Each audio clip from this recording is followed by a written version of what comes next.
Baik, Assalamualaikum warahmatullahi wabarakatuh. Alhamdulillahirabbil alamin wassalatu wassalamu ala asyrofil anbiya'i wal mursalin wa ala alihi wa sahbihi ajmain amma ba'du. Baik, teman-teman sekalian, perkenalkan kami di sini dari kelompok 9 mata kuliah penelitian tindakan kelas akan membahas mengenai sistematika penelitian tindakan kelas, yakni bab yang kedua. Sebelum masuki materi pada kali ini, tentunya pada pertemuan sebelumnya kita telah membahas bagaimana sistematika penelitian tindakan kelas bab yang pertama. Dan sekarang kita di sini akan sedikit membahas mengenai sistematika penelitian tindakan kelas, yakni bab yang keduanya. Nah, kami di sini beranggotakan saya sendiri Ahmad Gofur dan rekan saya Muhammad Azri. Sebelum kita membuat suatu penelitiannya, nah coba teman-teman sekalian, sebelum kita melakukan sebuah penelitian, baik penelitian tindakan kelas ataupun penelitian skripsi dan sebagainya, terutama dalam bab yang kedua ini, kita harus bisa mengetahui apa-apa saja yang dibuat di bab yang kedua ini. Yang pertama, subbab di bab yang kedua yakni penelitian relevan. Nah, mungkin juga teman-teman sekalian sudah mengetahui ya, apa ini penelitian relevan. Jadi mungkin saya di sini akan sedikit menjelaskan mengenai penelitian relevan ini apa. Nah, dalam materi yang saya telah buat, penelitian relevan yakni sumber acuan khusus peneliti akan memperoleh hasil-hasil penelitian yang terdahulu agar tidak terjadi penelitian yang sama persis dan tidak terjadi duplikasi dengan penelitian yang ada sebelumnya. Nah, dari sini kita mengambil poinnya. Ketika kita mau melakukan sebuah penelitian, kita harus mengetahui ataupun kita harus mencari sebuah referensi, yakni penelitian terdahulu yang tentunya relevan. Gunanya untuk apa sih penelitian relevan ini? Gunanya yakni ketika kita membuat suatu penelitian, apakah penelitian yang kita kaji ini sudah ada sebelumnya atau belum? Fungsinya seperti itu. Jadi ketika ada penelitian yang sama dengan yang akan kita teliti, fungsinya untuk apa? Yaitu untuk membedakan agar tidak sama persis dalam penelitian tersebut dengan penelitian yang akan kita kaji. Kita dapat mengetahui perbedaannya. Ya, jadi fungsinya penelitian relevan itu. Ketika kita mencari sebuah penelitian, kita harus mengetahui terlebih dahulu apakah penelitian ini sudah diteliti oleh orang lain ataukah belum. Ini perlu dilakukan. Nah, kemudian untuk penelitian relevan ini biasanya sumber yang dicari yakni yang berupa jurnal, kemudian skripsi dan semacamnya.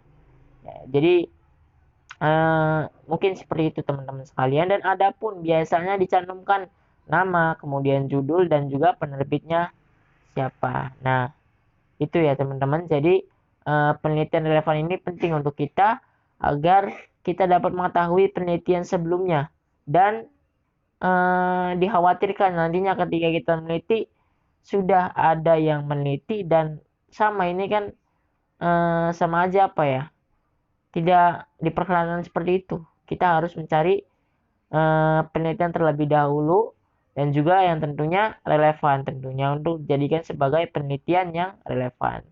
Nah, kemudian selanjutnya ini yakni kajian teori. Nah, poin yang kedua yakni kajian teori. Mungkin juga teman-teman sudah memahami apa sih kajian teori ini.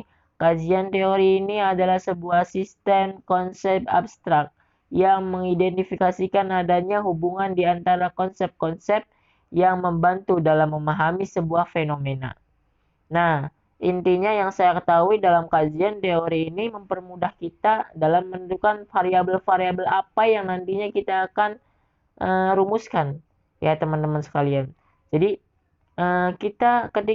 saya mengambil contoh model pembelajaran kooperatif learning dengan metode TPS, Think, Pair, Share, dalam meningkatkan hasil belajar peserta didik kelas 5 SD 2 kali Bagor Kebumen pada mata pelajaran PM materi pokok iman kepada kitab Allah. Nah, dalam kaitannya mengenai kajian teori, kita mencoba untuk menghubungkan ada hubungan antara konsep-konsep yang nantinya kita dapat memahami sebuah fenomena yang terjadi.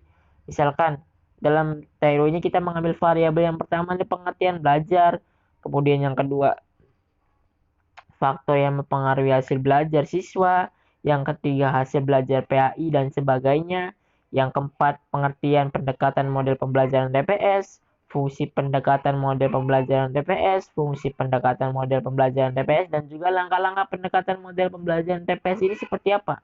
Nah, teman-teman sekalian, ya, jadi mungkin seperti itu ya, terkait kajian teori, kita dapat intinya kita dapat mengkonsep variabel-variabel yang nantinya akan kita terangkan atau kita rumuskan. Nah, itu menyangkut mengenai kajian teori, teman-teman sekalian. Selanjutnya kita ke poin berikutnya, yakni kerangka berpikir. Kerangka berpikir merupakan alur pikir atau pola pikir kita dalam melaksanakan sebuah penelitian. Nah, dalam kerangka berpikir ini ada 3 hal yang harus kita bahas, yang harus kita lakukan. Yang pertama adalah tindakan yang dilakukan kegiatan awal.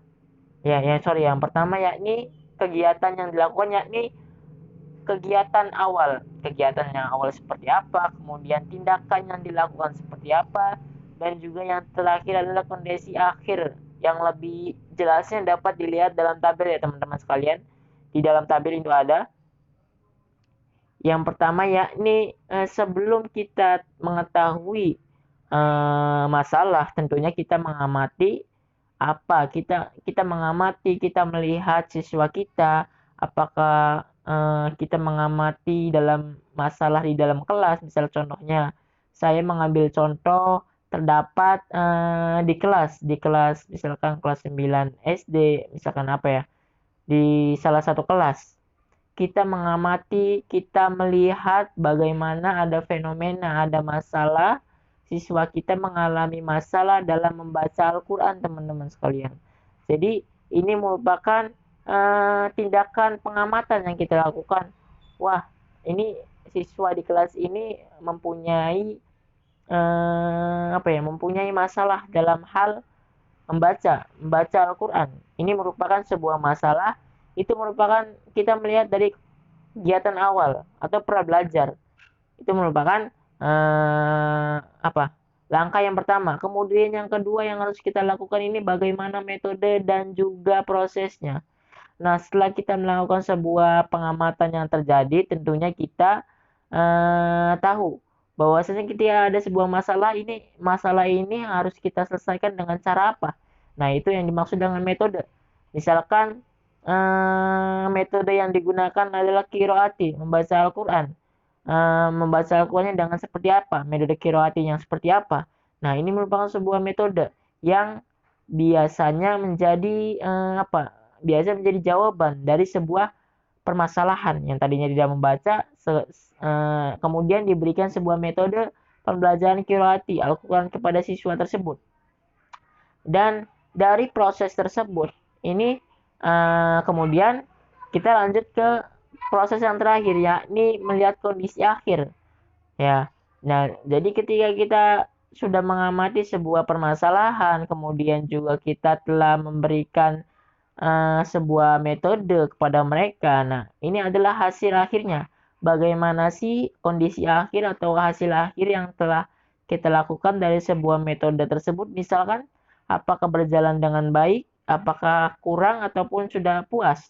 Nah, ini terbagi menjadi yang saya ketahui ada siklusnya. Siklus kedua sampai siklus lebih dari 2 ya. Jadi ketika siklus pertama ini belum ada kepuasan terhadap guru, bisa dilakukan dengan siklus kedua. Nah, mungkin seperti itu ya teman-teman. mengenai kerangka berpikir ya. Kemudian kita melanjutkannya ini pada pembahasan yang terakhir, hipotesis, tindakan, atau hipotesis ya. Biasanya kita mengetahui nih, hipotesis ini sudah belajar ya di materi sebelumnya, ataupun ya sebelum semester ini juga kita dapat mengetahui hipotesis ini apa sih teman-teman. Hipotesis ini merupakan jawaban sementara. Jawaban yang bersifat sementara terhadap permasalahan penelitian sampai terbukti melalui data yang terkumpul. Oleh karena itu, hipotesis merupakan kesimpulan sementara yang perlu dikaji dan diuji kebenarannya. Nah, dalam hipotesis ini kita kita mencari sebuah jawaban yang nantinya perlu dibuktikan dan juga perlu diuji kebenarannya. Jadi ketika kita melakukan sebuah penelitian, kita harus setelah memahami permasalahannya, kemudian menggunakan metodenya, selanjutnya nih kita harus mencari jawabannya teman-teman sekalian. Jawaban sementara. Misalkan jawaban sementara nih, saya mengambil contoh hipotesis tindakan dalam penelitian model pembelajaran cooperative learning dengan metode TPS, think per share, dapat meningkatkan hasil belajar peserta didik kelas 5 SD negeri di 2 Kalibagor, Kebumen pada mata pembelajaran PAI pokok iman kepada kitab Allah. Nah, dari sini kita menyimpulkan bahwasannya, bukan menyimpulkan, ini jawaban sementaranya, bahwasannya metode TPS ini dapat meningkatkan hasil belajar siswa. Nah, dan itu belum fix ya. Ini hanya jawaban sementara yang perlu diuji juga kebenarannya dan sampai juga terbukti ketika data ini terkumpul. Ya, jadi ketika kita melakukan sebuah penelitian tindakan kelas, kita harus mencoba mencari jawaban sementaranya. Nah, nantinya ketika sudah terkumpul datanya dan diuji kebenarannya, baru jawaban yang sebenarnya ini merupakan jawaban sementara ya. Ini merupakan hipotesis ini jawaban sementara ya. Mungkin dari kelompok 9